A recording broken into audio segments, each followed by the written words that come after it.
Muito bem, muito bem. Hoje, dia 22 de junho, 22/6/2024, 8 horas e 11 minutos. Sejam bem-vindos à nossa primeira aula, a primeira prática de mecânica dos solos. É a primeira mesmo? Deixa eu ver. Isso, aula 1, primeira aula prática de mecânica dos solos deste primeiro semestre de 2024. O que nós vamos fazer? Eu acho que a maioria aqui, alguns eu conheço por nome, né? Eu vou vendo aqui, eu já me conheço por nome, outros não. Mas,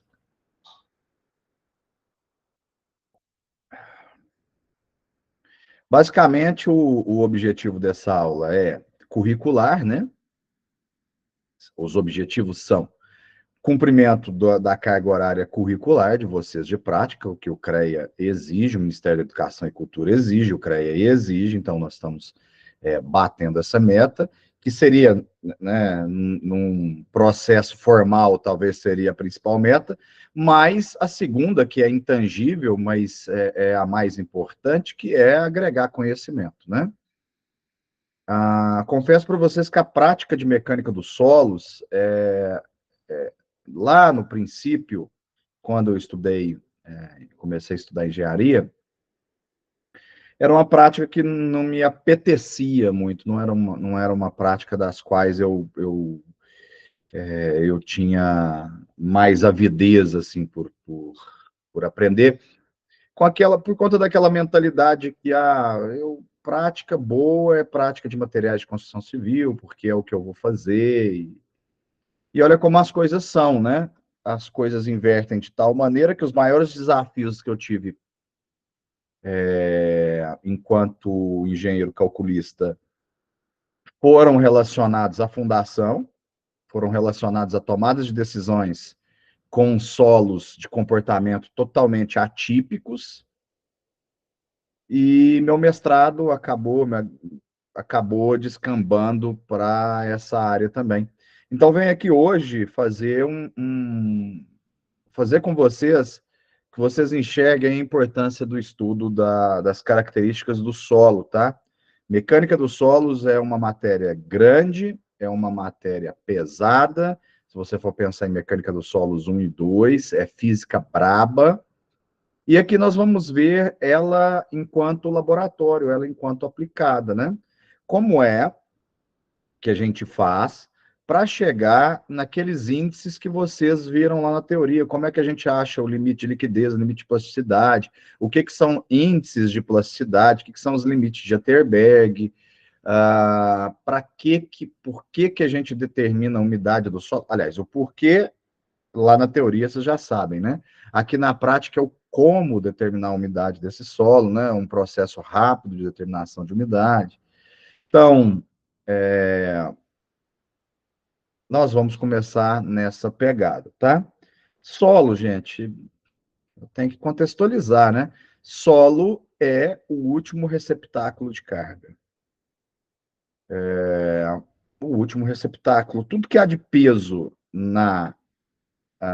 nas edificações, por nós estarmos na Terra, estamos sendo submetidos a uma aceleração gravitacional, 9,81 metros por segundo ao quadrado, ou seja, tudo puxa para baixo.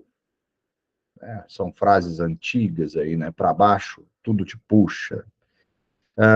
E esse para baixo significa pressão no solo. E aí o comportamento e as características desse solo diz muito de como ele vai se comportar mediante pressão. Eu não estou falando simplesmente de uma casa de 16 metros quadrados, de 40 metros quadrados, de um pavimento com uma caixa d'água de 500 litros. Porque aí seria pensar pequeno do ponto de vista de cargas, não do ponto de vista social ou arquitetônico, não é isso que eu estou dizendo. Pensando no ponto de vista de cargas.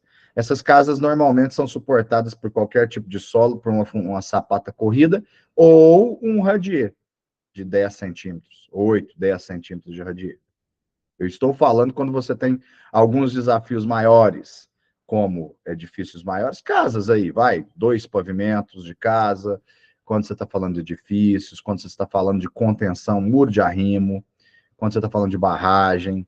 Aí a gente está trabalhando com algo assim, em que, de novo, o conhecimento das características desse solo é condição sine qua non. Na prática, usa-se uma investigação de solo chamada sondagem, né?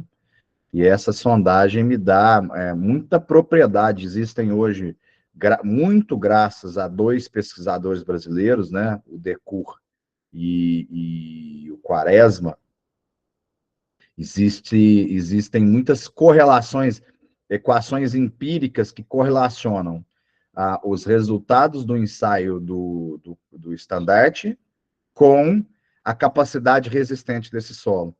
Só que ele não nos dá os demais comportamentos, se esse solo é de escape, se ele não é, se esse solo recalca, se ele não recalca.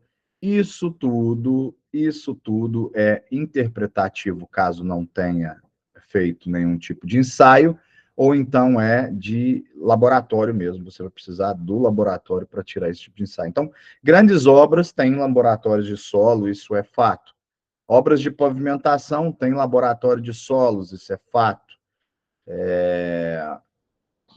Desde de obras de pavimentação de pequenas rodovias, de vicinais até grandes rodovias, essa análise de solo deve ter sido feita. E obras de contenção nem se diz, né? Então, a gente precisa separar o rol das obras para a gente ver, olhar com olhos de ver as que o solo, todas elas o solo influencia diretamente na construção, mas quais eu preciso de uma sondagem, quais eu preciso de um olhar mais profundo, mais acurado. Bom,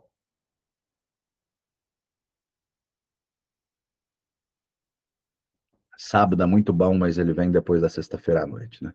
O dia. Sábado de manhã é excelente, mas ele devia vir depois da terça à noite. Dentro das nossas práticas, o que nós temos para hoje é a determinação da umidade desse solo. E a umidade desse solo, a gente abre falando de umidade de solo e fecha falando de umidade de solo. E o motivo é um único motivo. Porque a umidade de solo está presente em todas as outras práticas, com exceção da granulometria, diretamente, apesar que indiretamente a umidade do solo também vai influenciar na granulometria, por isso que a gente tem que secar o solo. Senão ele empelota, vai ficar parado em peneiras, em malhas que não seriam adequadas a ele, né? Então, vamos falar primeiramente de umidade de solos. Vou mostrar para vocês como fazer um teste rápido aqui de umidade de solos, né? A partir do fogareiro mesmo.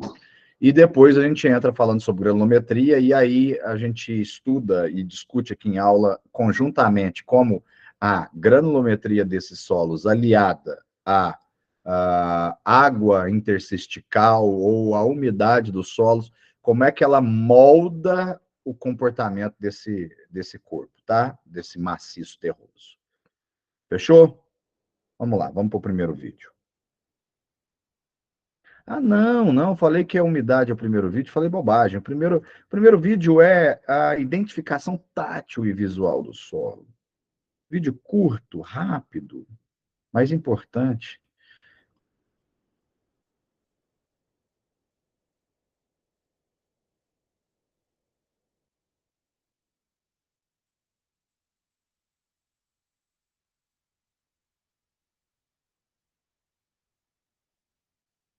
Pois não, Planorte Engenharia levantou a... Ô, professor, bom dia, Mário. Eu estou tendo dificuldade de entrar com meu e-mail institucional. Eu posso continuar com o Planorte e te mandar um e-mail lá no Tira Dúvida depois? Pode sim. Tá, pode. Obrigado. Faça isso, que aí dá certo. Ponha seu nome completo lá, escreve, entrei com o usuário Planorte, meu nome é tal, meu RA é tal, resolvido o problema. Obrigado. De nada. Muito bem, vamos lá.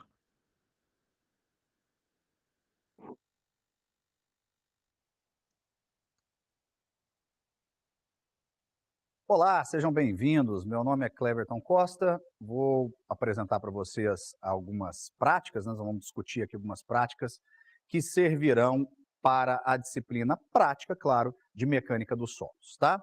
Nós vamos entrar nos roteiros, vocês já devem ter percebido que nós temos alguns roteiros aí que são trabalhados ao longo dessa disciplina, e essa prática consta no primeiro roteiro, que é a identificação tátil e visual dos solos, tá? Nós temos aqui, para essa prática, nós temos separados aqui 4 vasilhas com 4 tipos distintos de solo. Desde o primeiro, um mais fino, que é um solo argiloso, passando por um solo arenoso, areno-argiloso, por uma areia pura, uma areia média, e um solo orgânico que foi colhido aqui, nessa época, nós estamos... Só para contextualizar, nós estamos na cidade de Uberaba gravando no mês de fevereiro, então é uma época de águas, né? Então nós temos um solo com alguma umidade aqui, um solo orgânico natural com alguma umidade. Contextualizando, para que a gente precisa identificar visualmente? Por vários motivos, né? Obras de pavimentação dependem totalmente da qualidade do solo. Fundações de edificações correntes, grandes, médias, pequenas, também dependem totalmente do solo. E a conformação desse solo, ou seja, o nível de aceitação de cargas ou de recalque desse solo, depende diretamente da granulometria do solo, uma vez que a granulometria do solo interfere na percolação de água, e a percolação de água é função direta do recalque dos adensamentos, tá? Então, a primeira maneira de se ver é a coloração, o que nós já... creio eu que já deu para perceber. E o segundo ponto pode ser medido ou mensurado, não de maneira científica, mas de maneira empírica, que é a aspereza desse solo, tá? Como é que o contato dele com as mãos, qual é a sensação que ele nos traz? Se a gente pegar o primeiro solo, vou pegar um punhado desse solo argiloso, e vou esfregar eles nas mãos. Esse solo é um solo que não incomoda, né? Independente da mão estar mais grossa ou mais fina, mais calejada ou menos calejada, mas ele não incomoda. Ele suja suas mãos, claro, mas não incomoda, é um solo macio. À medida que vai subindo a granulometria do solo, vamos pegar um solo areno-argiloso, né? Ou seja, o percentual de areia é maior no solo. Se você pegar esse solo e a aspereza dele é muito maior. Você percebe a aspereza maior.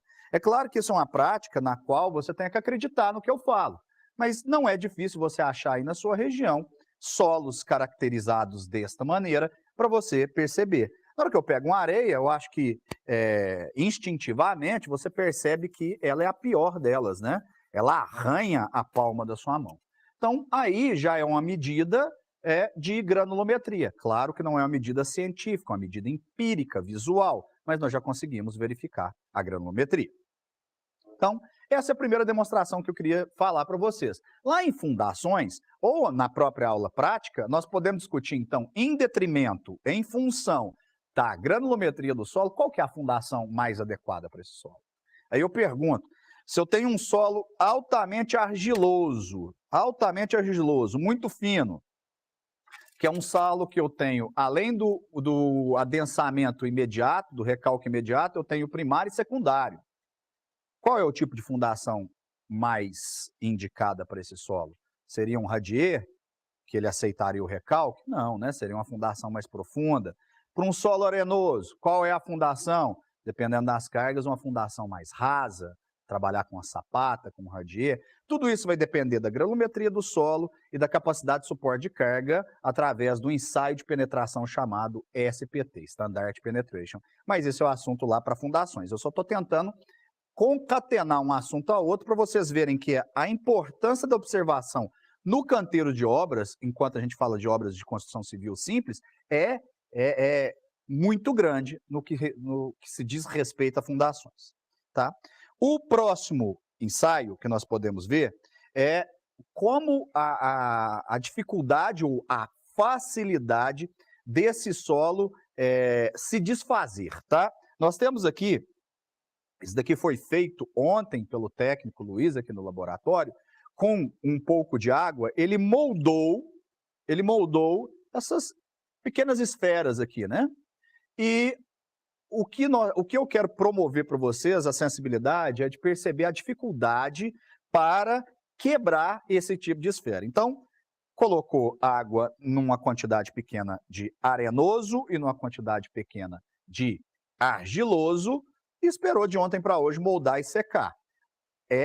A dificuldade para quebrar é muito grande. Eu tenho que fazer muita força para ele rebentar.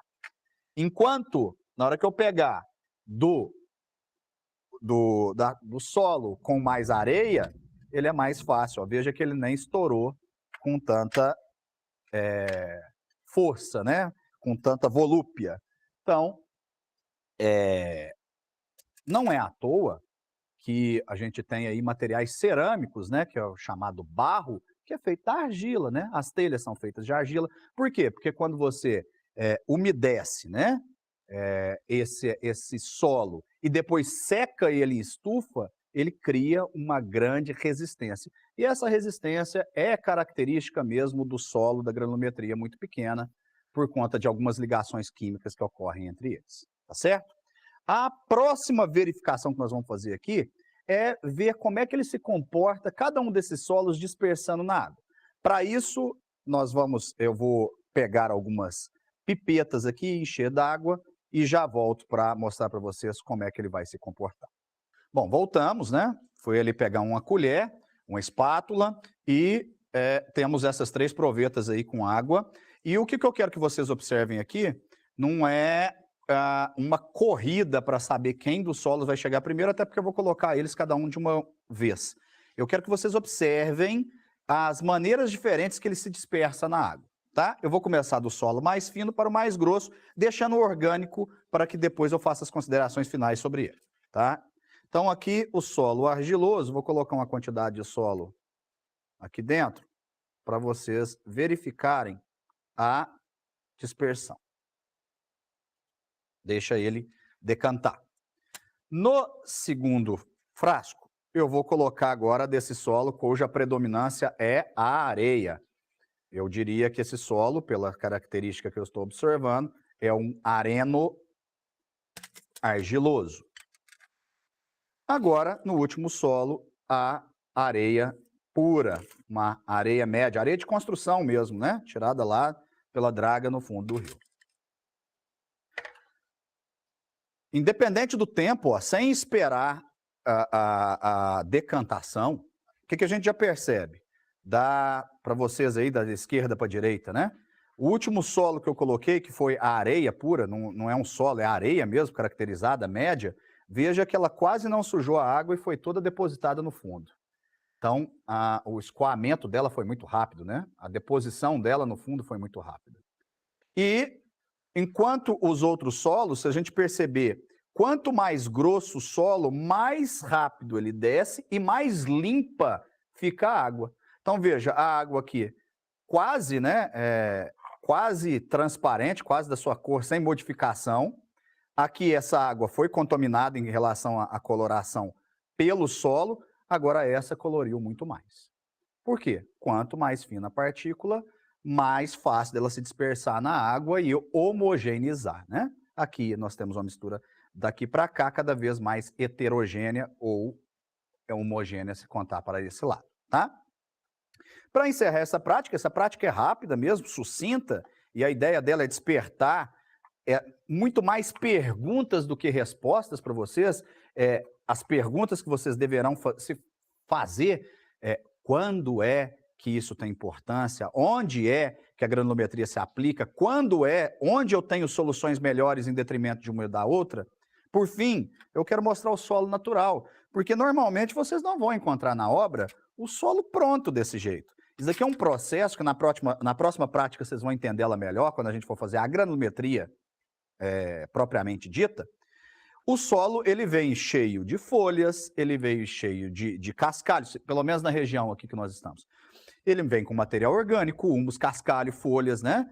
E como é que eu vou saber se esse solo aqui, se esse cara, qual deles ele pertence? O que que tem aqui dentro para formar esse solo? Eu só vou saber fazendo as separações, que aí é o processo de granulometria. Eu posso adiantar vocês pela coloração, que esse solo está muito mais próximo de argila do que areia. Então, se eu fizesse um ensaio aqui de caracterização com esse solo, e nós vamos fazer, vocês vão perceber, que esse solo aqui tem dentro dele o que nós chamamos de peneiramento grosso e fino, mas é um solo muito mais voltado para a areia, para silt e argila, do que propriamente para a areia, o que é característico da região nossa aqui do Sudeste, né? Na Bahia, nós temos o solo chamado Massapé da Bahia. Esse é um solo muito próximo desse tipo de solo, que é essa cor avermelhada, tá certo? Discutimos em sala de aula no momento da prática, aonde isso se aplica. Beleza? Até a próxima prática. Nos encontramos.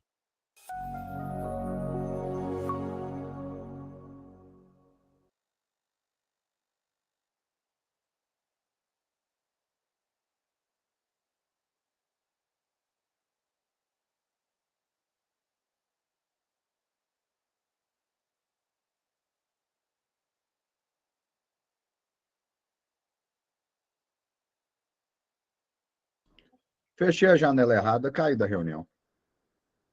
Muito bem, estou de volta. Era para fechar a janela do vídeo, eu acabei fechando a janela da nossa reunião. Bom, uma correção que eu preciso fazer aí é o seguinte, né? Espera aí só um segundo. Muito bem. O solo avermelhado, sim, estava, continua gravando. Ele fica gravando até o momento que tiver alguém dentro da sala de aula. Se todos tivessem saído, aí a gravação seria interrompida. De nada. Tô querendo dizer, né? Esse solo mais avermelhado é um solo que contém argila, mas não necessariamente, predominantemente argila, tá? A cor avermelhada do solo é uma característica do percentual que ele contém de ferro, né? Então, é a hematita, né, deteriorada, que dá essa coloração mais avermelhada do solo e mais avermelhada para a argila. E ela é tão característica, que quando misturado, mesmo a solos com granulometrias maiores, a gente ainda tem essa predominância dessa coloração, essa terra bonita, uma terra mais avermelhada, tá? Que, conforme eu falei lá na aula, começa a sua incidência vindo ali do sul da Bahia para baixo. Solos lateríticos, né? Muito bem. Mas, granulometria é um ensaio que faz separação por peneiramento, e essa separação por peneiramento só atinge grãos até 0,075. Então, as peneiras só se... Olha o que eu estou falando, em 0,075. Estou falando de 75 centésimos de milímetro. 75 centésimos de milímetro, tá? 75 milésimos, 7,5 centésimos, 75 milésimos de milímetro. Então, eu estou falando de partículas extremamente finas, só que elas ainda assim são areias. Nós temos a granulometria da areia de construção civil, né? Que o agregado miúdo do agregado graúdo, a separação dele é na peneira 4.2, né? Que passa, o que fica na 4.2 é graúdo, o que passa pela 4.2 é miúdo. Então, nós temos essa graduação areia, ela não vai chegar a 4.2, mas ela tem essa liberdade, eu acho que até na 5 milímetros, né? Não me lembro, eu tenho que olhar a tabela aqui da BNT da separação certinha. Mas, enfim, o que eu quero dizer, aqui a aula hoje é solos. Em solos, nós temos que a última peneira antes do fundo é a 0,075. Então, tudo que ficou separado ali é alguma espécie de classificação de areia. Então, nós temos, sim, a predominância de areia, aqui, pelo menos no entorno lá da Universidade de Uberaba, e eu posso dizer aqui no entorno da minha casa também, né? Eu conheço o solo daqui. Aonde eu construí já, ou seja, então vamos aumentar esse raio aí, né? A predominância aqui na cidade, nessa região, até depois no interior do estado de São Paulo, nós estamos falando aí de uma predominância de um solo avermelhado, presença de magmatita, de hematita, e com areia muito fina, né? Predominância de areia muito fina, próxima, na passagem para o silt, e com fragmentos de argila, tá? Isso é bom para construção civil, para receptáculo de carga, sim, isso é bom.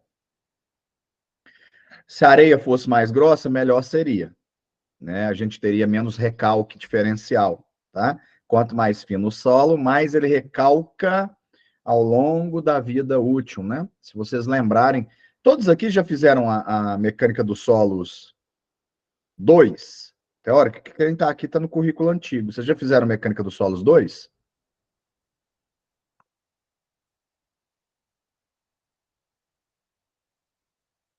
Ninguém vai me responder, eu não sei por que eu perguntei. Obrigado, Cíntia. Em Mecânica dos Solos 2, vocês estudam algo chamado recalque.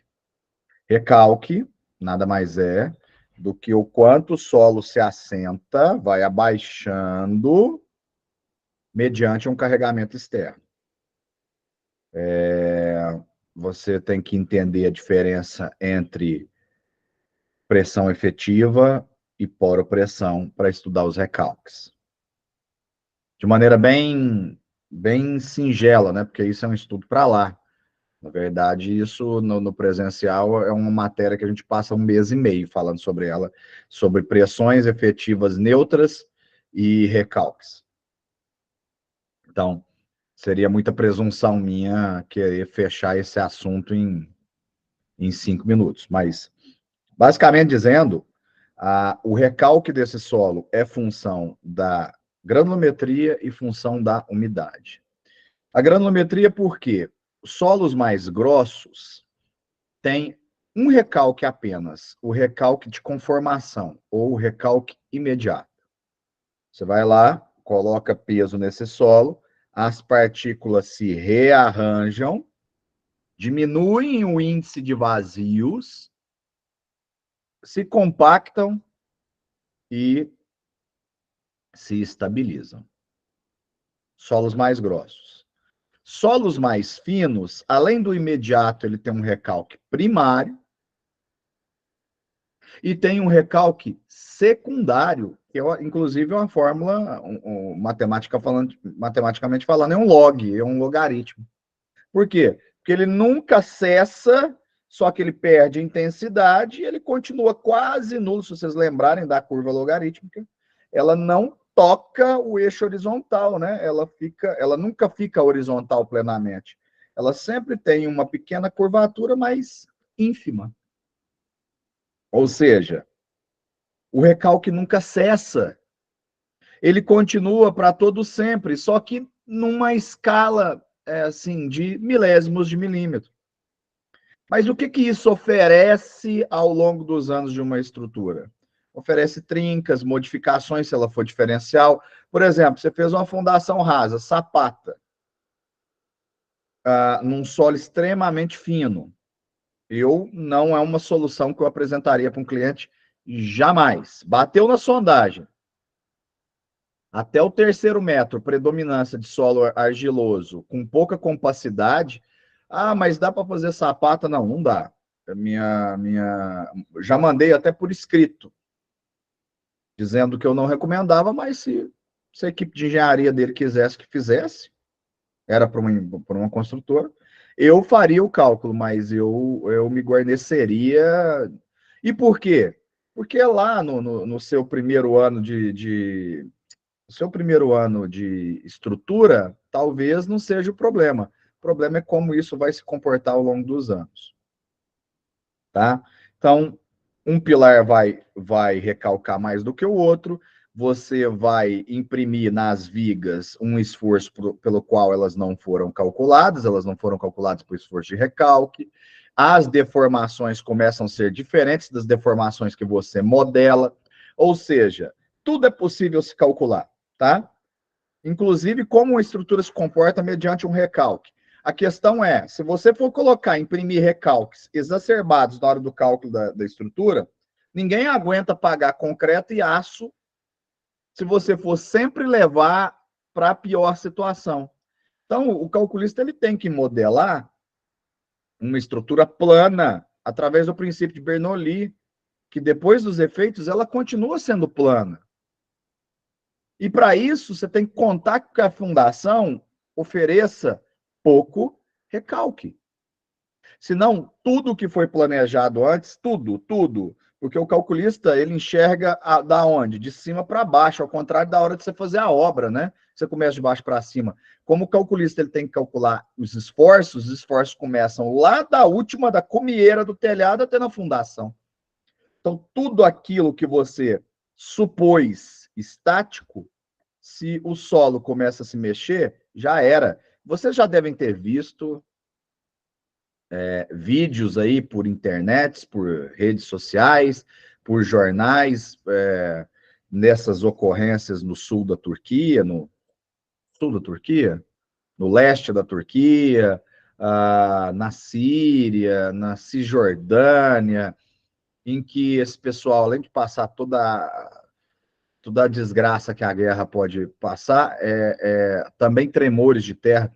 Vocês viram como é que pequenas movimentações de solo, os edifícios descem assim, ó, como se fossem feitos de palito de picolé. É claro que eu não estou falando de sismo aqui no Brasil, tá?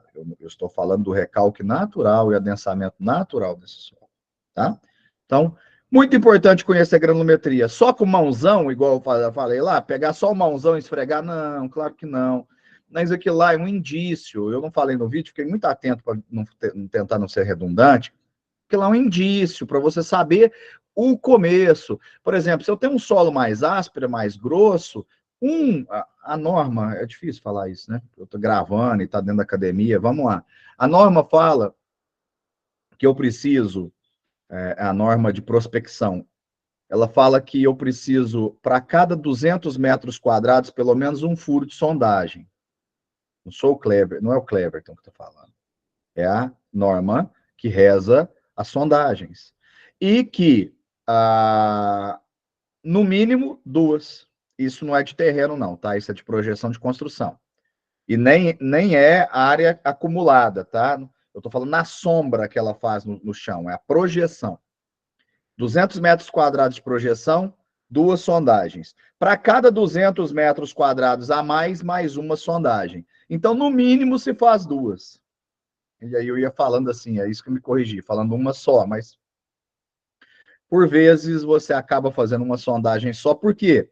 Porque na sua primeira visita você percebeu um solo mais grosso. Você percebe... Quais são outras características que você vê? Você vê se esse solo foi um pasto.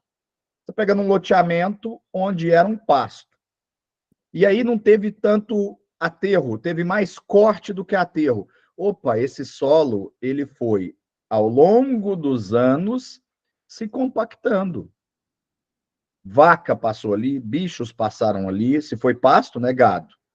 Choveu, o próprio peso foi conformando esse solo. Então, para a construção civil, eu tenho um solo que eu, só de ver, só de pedir na hora que tiver pedreiro, bater uma cavadeira, bater uma enxada ali, você já vê a dureza desse solo. E aí, quem está há muito tempo no trecho, não estou falando só de cálculo estrutural, não, estou falando de quem está acompanhando obra, quem vive obra, já tem mais ou menos noção de que a fundação tem que ser ou muito exagerada, ou não precisa ser tão exagerada, que tipo de fundação ela precisa. Então, esse primeiro vídeo, na verdade, está nos roteiros de várias faculdades, eu não inventei ele de novo. Isso veio do NDE, baseado em faculdades federais que usam esse primeiro tipo de roteiro. Então, já que esse roteiro é tão simplório, eu estou tentando dar a ele um pouco de sentido. E o sentido que eu estou falando é esse, tá? Por quê? Para construção de estradas, agora eu vou fazer um paralelo, para construção de estradas e rodovias, moçada, aí esses recalques pequenos, aí eles são, assim, extremamente mais problemáticos, porque aí nós estamos trabalhando com dinâmica, não estamos falando em estática. A isso nós estamos falando em grau de serventia de rodovia. É aquela rodovia que vai sempre trincar o pavimento, vai sempre aparecer panela no pavimento, escolamento de asfalto, todas as patologias que, com exceção às exudações, penteaduras, que são relacionadas à qualidade do revestimento betuminoso, todas aquelas que impactam na base, na subbase, no subleito, todos os tipos de deformação plásticas, trincas, aquilo tudo vai aparecer. Se a gente estiver falando de grandes aterros, aterro sanitário, aterro para loteamento, se você não estudar bem isso, aí os problemas são graves, é isso que eu estou querendo dizer. Então, uma simples identificação tátil visual vai resolver nada, mas vai começar a te dar noção do qual é o tamanho da bucha que você vai encarar ali. É isso que eu estou querendo dizer. Não dispensa-se, e por muito tempo, né? Eu espero que vocês não cometam esses mesmos erros que a gente comete, né? Porque é interessante a gente falar do tanto de, desculpa o termo, de cagada que a gente comete ao longo da vida profissional, principalmente quando está recém-formado, né? Querendo mostrar serviço, precisando de cliente, etc. Né? E aí parecia uma competição. Eu tinha uma competição no escritório de que eu conseguiria, até por conta da onde eu vim, do estágio que eu fiz, do calculista que me ensinou, de que eu conseguiria fazer o que o Vicente fazia, que minhas construções iam ser assim a menor taxa de aço da cidade, as fundações, as menores fundações, o menor consumo. E depois a gente arrepende, né? Porque o cliente não dá o menor valor nisso, reclama para pagar 14 na época, era 8, 9 reais. Não, que isso, já trabalhei a R$7 o metro quadrado de projeto estrutural. Hoje o cliente para pagar 15, pelo menos aqui nessa região, dá saltos. E aí você vai lá e economiza num projeto que o cara rodou, não se preocupou tanto com isso, fez um projeto estrutural sem muito refino, deixou o software imprimir recalque em tudo quanto é ligação de viga. Aí você vai lá e economiza para o cara R$10.000 de ferragem, R$15.000 de ferragem, mais uns 5.000, R$10.000 de concreto e nem muito obrigado. E aí, se você faz isso para um civil, o que eu estou chamando de civil? Eu vou melhorar. Para uma pessoa física, não para uma jurídica, muito provavelmente ela não volte para o seu escritório. O cara normalmente faz uma casa na vida, se for um CPF. Então, estão entendendo? Então, certas coisas que não valem a pena. Esse cara nem muito obrigado, chorou no seu projeto, pagou uma mixaria e você tá fazendo ele ficar com dinheiro para botar os porcelanatos dele chique lá na casa dele e você trabalhou por mixaria. E trabalhar por mixaria, Wagner, já te dou a palavra. Trabalhar por mixaria, eu não estou querendo fazer juízo de valor de quanto vocês têm que ganhar, não. Talvez, às vezes, eu me perca nos exemplos que eu quero dizer. E eu não concluí. Dentro dessa cabecinha de economia, você é o mais barato, o que eu fazia? Se eu tinha uma sondagem, porque, assim, né, eu em Uberaba, eu atuei em muitos lugares, fora de Uberaba, eu tenho muito projeto estrutural, né? No Sudeste, principalmente. Em Uberaba, por exemplo, você tá um condomínio Cirela. De repente, né, metade do condomínio Cirela, um terço pelo menos das casas lá dentro, fui eu que calculei. Então, eu tinha uma sondagem do Cirela, o que eu fazia? Eu aplicava ela para os outros clientes. Para quê? Para economizar para o cliente. Para economizar para o cliente. Isso é uma bobagem. Isso é uma bobagem, tá? Não faça economia. Faça identificação visual, mas trabalhe dentro dos limites que a norma impõe, façam as 2 sondagens, não caia nessa mesma besteira de, isso daqui é simples, não precisa de sondagem, não. Tá? Já me arrisquei muitas vezes, fazer projeto de muro de arrimo, vamos fazer muro de arrimo, não precisa de sondagem, não, eu calculo aqui, mas aí sempre eu tive um coeficiente de segurança que eu coloco ali, que me garante esse tipo de coisa. O muro de arrimo podia ficar bem mais econômico se fizesse a sondagem, mas eu parei de brigar, porque se você fosse concorrer, qualquer obra de muro de arrimo, se você fosse pedir uma sondagem, muita gente pulava da carroça. Bom, Wagner, por favor, sinta-se à vontade. Bom dia, Cleber, tudo bem? Bom dia, bem, e você? Tudo jóia. Rapaz, a primeira aula que eu tive contigo, acho que foi materiais, né, coisa assim, agregados e tal. E juntando o que se falou lá, eu não tive oportunidade de perguntar, de comentar, mas juntou com esse daqui. Aí você falou que na época lá que você não foi muito bem sucedido em construção civil, vamos dizer assim, né? Não, vamos dizer assim, não, é exatamente isso. Então, aí você vem com mais essa fala sua também, né?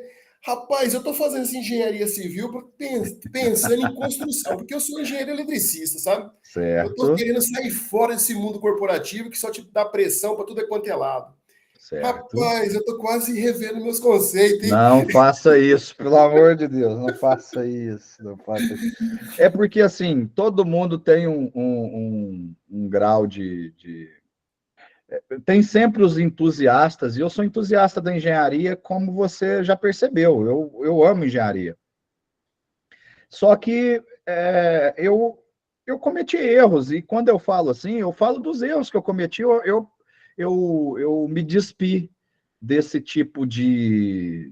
E às vezes faz até mal, foi bom você ter dado esse toque, porque às vezes a gente até não é essa ideia, tá, Wagner? Não é a ideia de desiludir, não é a ideia... Meu exemplo é um só dentro de vários, se você pegar vários colegas que estão muito bem de vida construindo. Eu errei, eu acho que fui por tentar acumular muita coisa. Eu tentei acumular 40 horas de Universidade de Uberaba, com 2 ou 3 construções de alto padrão concomitantes, mais projetos, o escritório de projetos.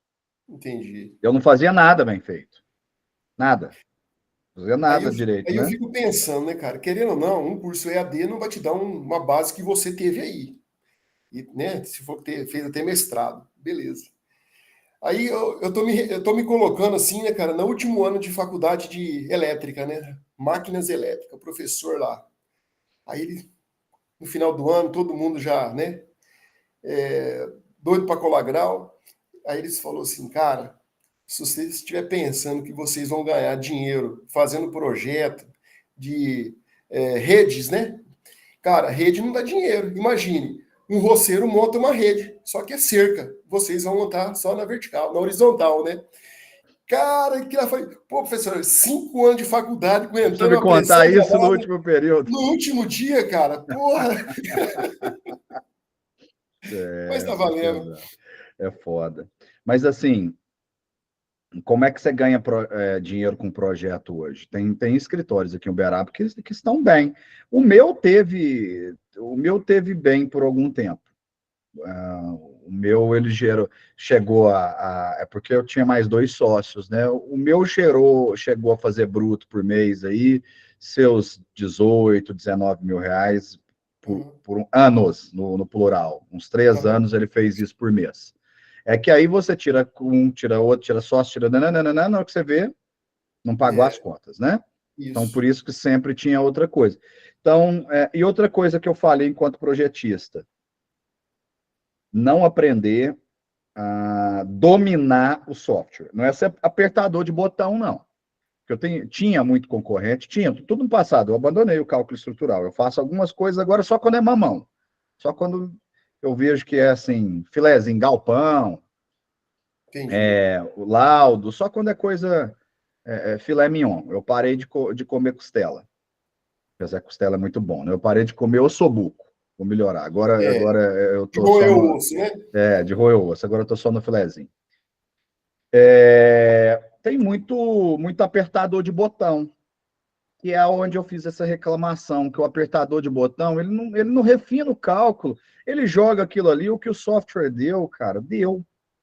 Ele não olha e fala, gente, mas espera aí, você não precisa disso daqui. Eu me lembro, quando eu fiz o treinamento, eu comprei o software, não vou falar o nome dele, eu já devo ter falado alguma vez, mas não vou repetir. Comprei um software, fui para Belo Horizonte fazer o treinamento e tal. Treino daqui, treino dali. Aí, pá, rodei minha primeira estrutura, e uma estrutura que eu já tinha calculado na mão. Rodei minha primeira estrutura, e a baldrame, dando erro na baldrame de torção. Está dando torção. Falei, gente, baldrame dando torção. Tá. O que é isso? Aí, né, o efeito da torção tem muito a ver com a largura do elemento, a esbelteza e o comprimento, né? Então, aí eu falei, peraí, deixa eu testar esse cara, deixa eu entender o que está acontecendo. Fui colocando blocos de coroamento só para enrijecimento da sapato, das baldrames em perímetros mais próximos. E ainda assim, ela dando torção. Aí, falei com a equipe técnica, uns, tá vendo? Na equipe técnica, uns não sabiam responder o que era. Aí um me deu uma resposta que pareceu mais plausível, é que a baldrame, às vezes a gente costuma jogar a baldrame mais larga do que a parede. Eu não faço mais isso, mas antigamente fazia. Aí quando eu calculo para a parede estrutural, eu calculava também, a baldrame era mais larga que a parede. Por quê? Porque se o cara erra na forma da baldrame, na hora de mandar a parede, eu não sei se vocês estão conseguindo entender, eu já fui longe de solos, né? Às vezes a forma faz isso, ó, ela não fica retinha. Se a baldrame é mais larga, o que o cara consegue? Ele consegue matar a parede certinha no alinhamento e no prumo, sem sair fora da baldrame. Então eu vim projetista com essa cabeça. Faz a baldrame mais larga, faz a baldrame mais larga, faz a baldrame mais larga, porque se o cara errar, ele não, a parede dele não vai ter problema, ele não vai jogar a culpa na forma, nem no carpinteiro, nem nada. Vai dar tudo certo, todo mundo trabalha em harmonia. Só que o software entende que a parede da excentricidade é a baldrame da torção. Ou então, se a baldrame não for alinhada com o centro do pilar, esse esforço da torção. E aí gera, às vezes, você pega aí uns projetos em que as vigas têm estribo de 8 milímetros, de 6,3, numa distância curtinha uma das outras, aquilo lá está combatendo a torção, não está combatendo esse alinhamento. E é um esforço que não existe. É um dos exemplos só, que o apertador de botão não vai enxergar isso. Eu, como quando comecei a fazer o curso, já tinha feito projeto na mão, eu ficava assustado. Falei, gente, isso não ocorre, isso não existe na prática. É claro que se você for refinando o software, uma hora ele vai trabalhar conforme você quer. Não estou dizendo que meu cérebro seja melhor do que o software, estou dizendo que você tem que ter um tempo para você estudar ele, para que ele te dê, ô Wagner, já que você falou em projeto, para que ele te dê aquilo que você, se tivesse feito passo a passo na mão, como você gostaria que ela se comportasse. Porque uma estrutura, ela se comporta como o calculista quer que ela se comporte. É você que vai dizer onde tem engaste, onde não tem. Entendi. Ela não vai aparecer do nada. E aí você elimina o quê? Você começa a trabalhar com menos gente. Nós éramos em 3 por causa da demanda. Se eu dominasse software, eu trabalharia em um só. Exato. Aí entendeu que aí começa a dar mais dinheiro, trabalharia eu e um cadista, só para refinar o final do software. Aí o volume de dinheiro que eu te falei já começava a pagar as contas. Então tem tudo assim, isso. Sócio na construção civil, sempre com mais 2. Se eu tivesse trabalhado sozinho, com equipe, com empreiteiro melhor, eu tinha tido... Eu hoje consigo enxergar os erros. Outra coisa que nós estamos, já estou dando uma de tiozão aqui, né? Orçamento. Você sabe onde eu fui aprender a fazer orçamento, Wagner? Lá na prefeitura de Aramina, depois que eu assumi o concurso. Entendi. Porque aí lá, minha primeira primeira e segunda função minha é zelar pelas obras públicas e acompanhar as obras públicas e orçar. E então, lá não tem escape. Antes, orçar era alguma coisa secundária. Agora, orçar no período da manhã, nas minhas 30 horas, 20 e poucas horas, 20, mas a gente sempre trabalha mais. Nas 30 horas que eu dedico lá, dessas 30 aulas, 50% é orçamento. Agora eu aprendi a orçar. agora eu não erro mais, não. Aprendi a lembrar do parafuso, porque quando vocês forem fazer um orçamento de uma obra, vocês vão entender o que eu estou falando. Vocês acham que orçar fazer um banheiro é só fazer um banheiro? Na hora que vocês começarem a lembrar que você precisa de um ponta azul, do vaso, e o vaso você precisa da saída do tubo, do coletor, da curva do Y, de que você tem que, se a construção estiver pronta, você tem que quebrar para você achar onde está a rede de esgoto que você não sabe, e às vezes você tem que passar para quebrar, você tem que passar por baixo de um porcelanato, e aí você tem que trocar esse porcelanato. Todo mundo acha que fazer um orçamento para fazer um banheiro é a coisa mais simples do mundo. Aí, na hora que você começa a pensar no impacto que isso causa, da onde você vai puxar a rede, da onde você vai alimentar, você vai precisar de uma caixa d'água nova. É esse tipo de erro que eu estou tentando dar uma de tiozão aqui, não cometam. Não acho que fazer um orçamento para uma obra é simples. Uma obra é cheio de coisinha. E se todas as coisinhas você for botar a mão no bolso para você pagar porque você errou, você é mais um Cleverton da vida, vai assustar. Entendi, mas é isso mesmo. Mas você sabe, vou te falar outra coisa para você, você tá falando de tiozão, né? Mas eu acho muito importante esses momentos, né? Ainda mais EAD, que a gente não tem esses momentos presencial. Essa troca troca não, né? Essa experiência sua, você passar pra gente, é importante pra caramba, sabe? Eu também acho que é, eu às vezes acho que é, mas você falou, você falou assim, até muito bem. E pela sua fala, eu estou repensando, sabe, dependendo da profundidade que eu devo falar isso, porque eu não posso desincentivar ninguém, é sério. Ué. Não, mas em qualquer lugar que a gente vai, tem essa tal de concorrência. Aí eu tenho até outra coisa na minha cabeça, cara. Eu vou usar um termo aqui meio pesado, talvez. Eu tenho certeza, cara, que essa classe nossa de engenheiros, né, ele é muito prostituído. Opa. Porque você vai lá, você dá um preço, aí eu sou concorrente seu, eu vou lá e abaixo o preço, aí tem o outro vai lá e abaixa mais ainda. Né? Vai no osso, os caras vão tirando no osso. E nós, cara, se a gente fosse unido, a gente ia ser uma classe muito, muito forte. Né? O que seria de um médico sem a classe dos engenheiros, de desenvolver, né? Só que eles são unidos. Eles são unidos. Aí um professor também, nesse 5º ano, falou assim, eu era um, tá? Era bermudão e chinela havaiana. Agora, quando você vai numa faculdade de Direito, os caras chegam lá, os caras vão até de paletó, né? Então, a gente não nos valoriza. Isso que é o problema nosso. Você falou as duas profissões, pelo menos as que eu enxergo, assim. Porque se você for pegar eu vou, né? Tem várias profissões. Se você for pegar do antigo, lá da época do meu avô /pai, avô-rai, como diz o Zé Ramalho, do Ariano Suassuna, quando ele está contando os causos dele, ele vai falar que existiam 3 grandes profissões, né? O advogado, o engenheiro, né? Não sei se vocês já viram. Aquele menino que gostava de abrir lagartixa no colégio vai virar médico, o aluno que gostava de matemática vira engenheiro, e o que não dava para nada, segundo o Ariano Suassuna, vira advogado, como ele. É isso aí. Mas o advogado é uma classe assim, extremamente unida. E a medicina não precisa nem falar. Deixa o primeiro médico subir a consulta, o primeiro otorrino subir para R$500 para você ver se o resto dos otorrinos não vão para R$500. Exatamente. Seja do recém-formado ao pós-doutorado. Mas tem uma coisinha aí que eu vou pôr uma pontinha de crítica. O professor Marquinhos está até no meio disso, o gestor nosso. Eu sei, está fazendo por melhorar. Aliás, o CREA melhorou demais de uns anos para cá. O CREA não nos dava guarnição para isso. Gente, na cidade de Uberaba, no entorno, o CREA, a sucursal de Uberaba era Uberaba, Santa Rosa, Sacramento, até Araxá, Perdizes.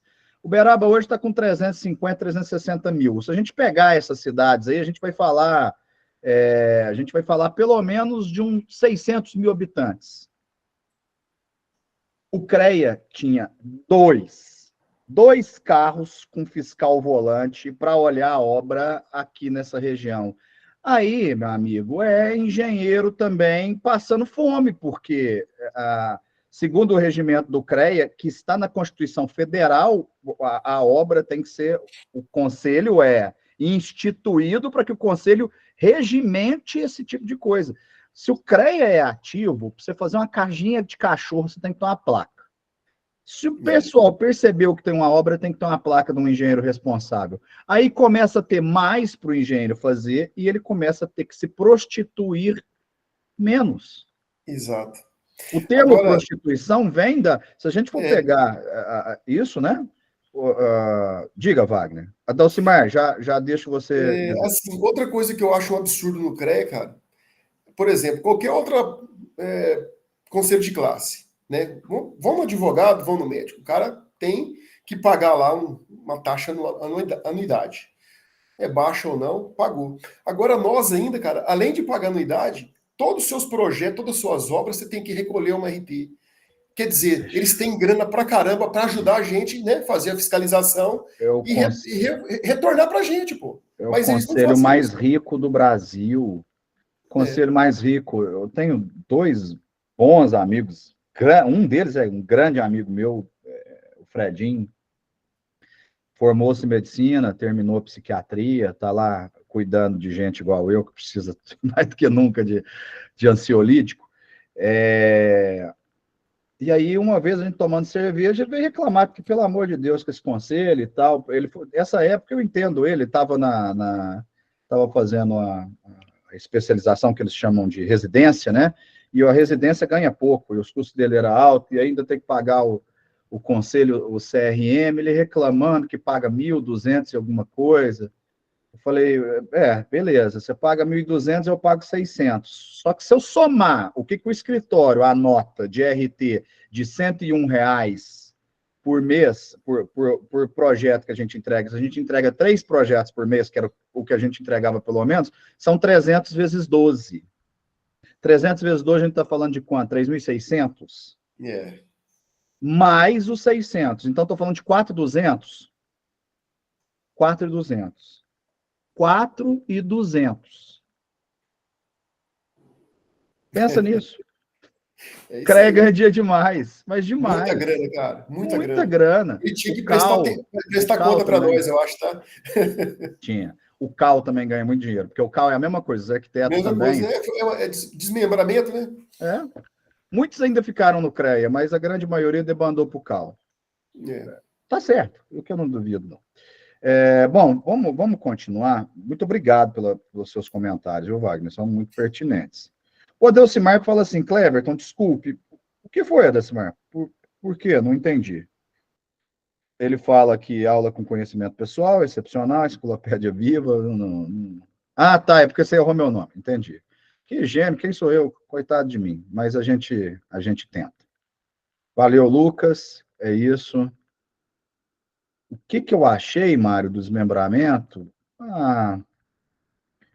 Eu acho assim, cada categoria tem que buscar o que é melhor para elas, para ela. Eu acho o trabalho da arquitetura muito importante. O arquiteto é um profissional muito importante, muito importante. O arquiteto não serve só para o rico, igual se pensa, né? Eu falo isso muito dentro do curso de arquitetura. Eu sou professor dentro do presencial da arquitetura, tá? E eu acho que eles eram secundários no CREA. A palavra certa, o termo certo é esse. O CREA sempre foi um conselho de engenheiros, porque juntava engenheiro civil, juntava o engenheiro eletricista, o engenheiro químico, o engenheiro agrônomo, o engenheiro mecânico, o engenheiro de produção, o engenheiro de automação, o engenheiro de minas e o arquiteto. O topógrafo. Eu acho que eles eram muito secundários, e o papel deles não é secundário desse jeito. Né? Vamos lá. O papel do arquiteto, né? Se a gente fosse criar uma hierarquia de obra civil, ele está acima da gente. Eles podem não ganhar mais do que a gente, mas eles estão acima da gente. Quem é que está do ladinho, de lado a lado com o cliente é o arquiteto, não é o engenheiro.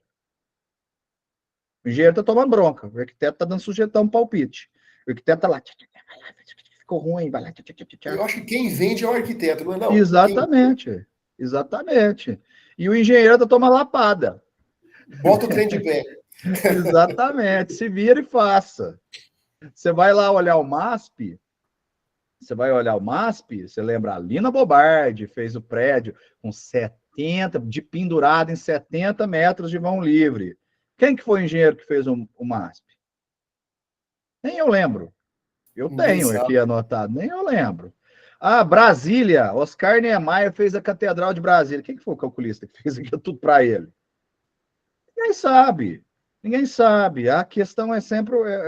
Então, eles estavam secundários. Essa é a história. Eles quiseram sair, Mário, e eu acho que é isso aí. Eles tinham que. Cada um tem que procurar o melhor para si mesmo. Se o barco estiver dando água e você tiver colete salva-vida, pula na água e sai fora. É isso aí mesmo. Vai procurar outro barco. A realidade é essa. Eu vejo como não enfraquecer o nosso conselho, porque a grande maioria era de engenheiros, continuou sendo, e fortaleceu o deles. E o conselho deles é tão ruim quanto nós, tá? O CREA melhorou, o deles continua ruim. Para eles, não sei se foi bom, não. Não sei se foi bom, não. O conselho deles protege eles muito pouco. Tentaram, uma vez, brigar, tirar o projeto arquitetônico do engenheiro civil, foi uma grande briga. Quando rachou, isso aconteceu, tá? Isso tentou virar lei, que o projeto de arquitetônico deveria ser inerente ao arquiteto. E aí, só que não deu, né? Não deu. Nós, na engenharia civil, ainda temos atribuição do projeto arquitetônico com algumas limitações. Como a gente, na engenharia civil, a gente faz um pouquinho de tudo, né? O Wagner está aqui, aproveitando o exemplo dele, que é engenheiro eletricista. Eu não sei de cor, porque eu não mexo com projeto elétrico, né? Nunca tive... Minhas aulas de... Wagner, pessoal, não esqueço, com 20 e poucos anos, minha aula de instalações elétricas, e foram as duas seguidas, da física elétrica e das instalações elétricas, era sexta-feira no último horário. Imagina o quanto eu me dediquei a essa matéria e quanto eu estive nas aulas dessas matérias. Mas ainda assim, eu tendo pulado o muro, né, que é uma brincadeira, universidade a porta aberta, né, eu ainda tenho atribuição para fazer projeto elétrico, caso eu fosse doido. Né? Eu não sei até quantos kVA, né? Mas para baixa tensão, o engenheiro civil ainda assina. Eu estou dando esse exemplo porque a gente belisca um pouco lá da arquitetura, a gente belisca, até na questão de urbanismo, a gente belisca um pouco. Até nessa questão de urbanismo, a grande maioria dos bairros projetados e tal são arquitetos que projetam, mas a questão, por exemplo, viária, do trânsito, volta para o engenheiro. Então a gente belisca tudo que eles fazem. O urbanismo, que é uma grande área garborosa do arquiteto, né? Pensar no tipo de povoamento de cidade, se é uma cidade industrial, se é uma cidade de jardim, como é que isso vai impactar na vida. Se o arquiteto está pensando que o cara vai diminuir a mobilidade, aumentar a mobilidade urbana, vai ter o mesmo classe média alta, o arquiteto que pensa se quer que ele vai de carro ou se quer que ele vai de trem ou de metrô, porque isso é planejado, igual BH é projetado, Curitiba é projetado, Brasólia é projetado, Palmas é projetado, apesar de não morar ninguém em Palmas, né? Cidade fantasma, para aquele tamanho. Mas aí, por exemplo, a sinalização viária, o projeto viário bateu no engenheiro. Então a gente belisca muita coisa, talvez da engenharia química, tem algumas engenharia de software, sei lá, talvez não, mas a gente belisca de várias engenharias, tá? A civil é a mãe de todas, exatamente, a civil é a mãe de todas. E aí, por ser mãe de todas, ela acabou sendo mais generalista, né? Ela acabou sendo mais generalista. Eu falei de projeto de muro de arrimo, beleza, mas uma grande barragem, um projeto grande, não vai vir no escritório do Cleverton. Não vai vir na Civil Proj, que ainda existe. Eu não estou lá, mas ainda existe. Ele vai no engenheiro geotecnista. Aí ele vai no especialista mesmo. É isso que eu estou querendo dizer, né? A gente tornou-se mais generalista, e aí tem engenheiro de tráfego hoje, né? Eu acho que não é graduação. Engenheiro de tráfego não é graduação, eu acho que é especialização. A gente beliscava um pouquinho de segurança do trabalho, agora tem engenheiro de segurança do trabalho. Então, assim, a gente está numa posição confortável, porque a gente tem um leque muito grande para trabalhar, mas aí já vai outro conselho de tiozão. Especializa. Especialização é importante, hein? Cleverton, aproveitando essa parte que você está falando de especialização, rapaz, o que parece de oferta de treinamento no Facebook, Instagram, e assim, que me chama a atenção é até o valor. 99 você leva 3 pós-graduação. Isso daí acho que é tudo meio enganação, né, cara? Acho que a gente tem que procurar uma universidade com Engabelado, nome e tal, né? engabelado. Às vezes te dá algum conhecimento. Conhecimento é sempre importante. Por R$ 100, agora não espere que esse título valha alguma coisa. Então, é isso que eu fico. Não É espero que que você vai isso fazer, tem que valha fazer muito alguma bem coisa. feito, né? Não vale nada. Vale nada.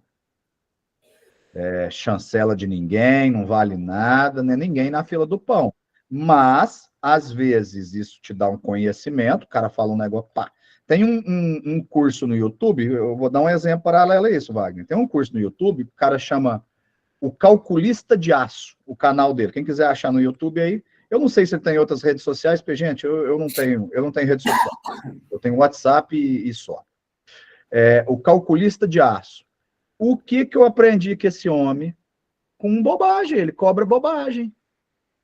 Macete de enrijecimento de alma quando está dando flambagem local, no ponto que escapa. Macete de como trabalhar a terça, onde dá ponto de sol. Sabe? Macete que você demora, às vezes, tempo para você pegar com um serralheiro antigaço.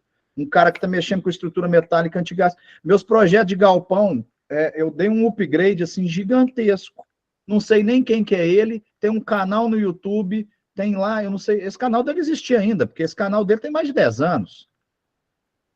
Depois, quem quiser pesquisar aí, não sei se o canal mudou de nome, o Calculista de Aço no YouTube. Ele as planilhinhas dele, planilha massa. Eu tenho a planilha que eu uso hoje. Eu adaptei ela para cálculo de perfil laminado, que é o perfil W, que é o que a gente chama erroneamente de I. Você sabe o que eu faço? Eu uso o perfil dele, eu uso a planilha dele. O cara é bom.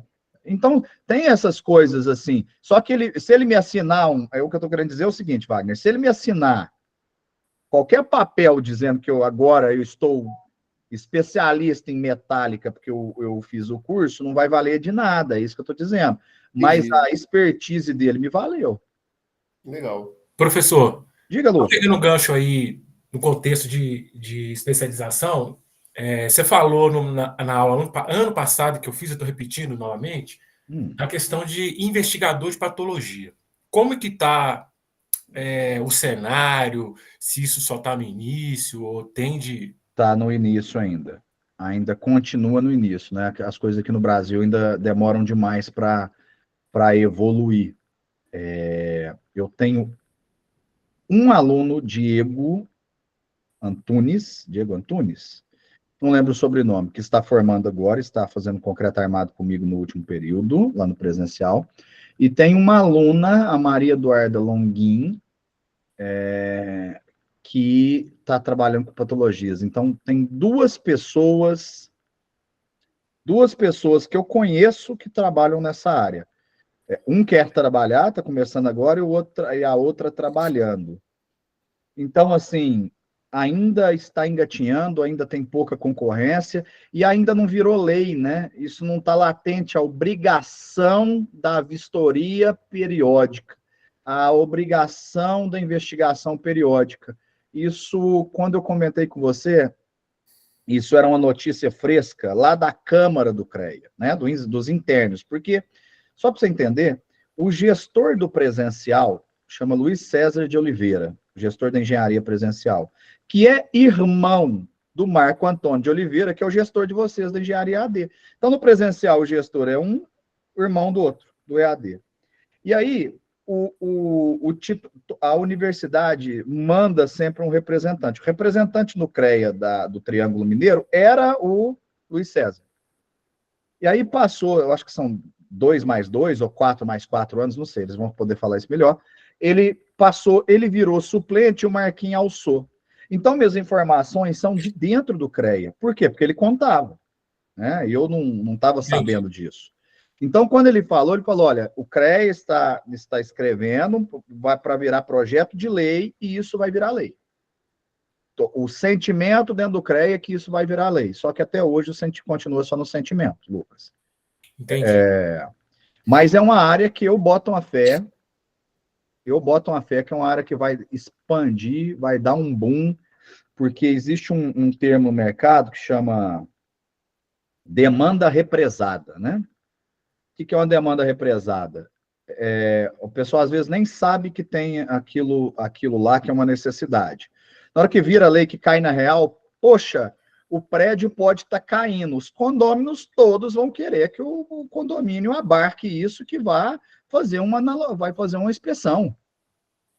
Na hora que pôr isso na cabeça das pessoas, todo mundo que mora em torre vai querer que faça inspeção. Talvez a pessoa física lá na casa dela não, mas a pessoa jurídica, condomínio, vai precisar de inspeção. Então, vai abrir mão de obra, vai ter represada muita coisa, vai ter muita gente ganhando rios de dinheiro no começo. Eu boto uma fé nisso. Estou sendo bem sincero. Não, bacana. Não, e a gente sempre tem notícias desses prédios antigos, Pernambuco, que cai, né? Então, existe uma demanda aí, né? Existe, claro que existe. Demais. Bom, eu acho excelente essas conversas. Eu fico só com medo, às vezes, dos colegas. Pessoal, vocês me desculpem, às vezes foge um pouco do contexto, os colegas dão corda e aí eu vou embora. Se começar a falar do Corinthians aqui, então, pode abrir a cerveja que acabou a aula, né? Aí a gente vai até domingo de manhã, eu lamentando aqui. Se for falar mal do presidente do Corinthians, do ex-presidente do Corinthians, dos últimos 10 anos do Corinthians, a gente vai embora. Mas não, vamos falar de coisa boa. Então, Daniel Ferraz. Mariana, não sei se é mesmo, não me lembro o nome, mas provavelmente seja, e você concordou, ele é ótimo mesmo. Ótimo. São coisas bacanas, são coisas interessantes. Vamos lá, vamos continuar. É isso aí, Joab. Maloqueiro e sofredor, graças a Deus. Todos os dias, né? Que a gente tem uma dor de cabeça, todo dia que o Corinthians joga a gente passa raiva, mas vale a pena. Sempre vale a pena. Tudo vale a pena se a alma não é pequena, já dizia o ilustre Fernando Pessoa. Não sei qual o seu heterônimo, mas algum dos Fernandos Pessoas diziam isso. Vamos para a segunda prática? Apesar que a aula... Deixa eu só ver um negócio. Senão ela fica grande demais, depois para subir uma tristeza. Bom, eu acho que todos concordam. Eu vou fazer a pergunta aqui. Só responda para mim quem disser não. Não concordo. Vocês concordam em a gente passar direto, ao invés da gente fazer os 20 minutos de intervalo, e a gente parar 20 minutos mais cedo? Por mim, tranquilo. Por mim também. Com certeza, professor. Então, assim será. Eu vou fazer o fechamento aqui só para o registro, porque vai ficar gravado. Vou me despedir de vocês por segundos. Já vou encerrar a gravação e passarei para o link da próxima aula. Por que disso, gente? Só para vocês entenderem, porque a aula, o AVA, ele tem um tamanho de até 800 MB para eu subir uma aula. Essa aula já bate 1.1, 1.2, eu tenho que fazer a maior manobra para comprimir ela. Então, se eu passo a manhã inteira num vídeo só, aí eu não consigo nem fazer essa manobra de compressão. Então, é por isso que a gente precisa realmente passar para essa segunda aula. Senão a gente ficava aqui mesmo, e aí terminava mais cedo e pronto. Mas eu tenho esse limite, tá bom? Até agora mesmo, encerro por aqui, vou encerrar essa primeira gravação.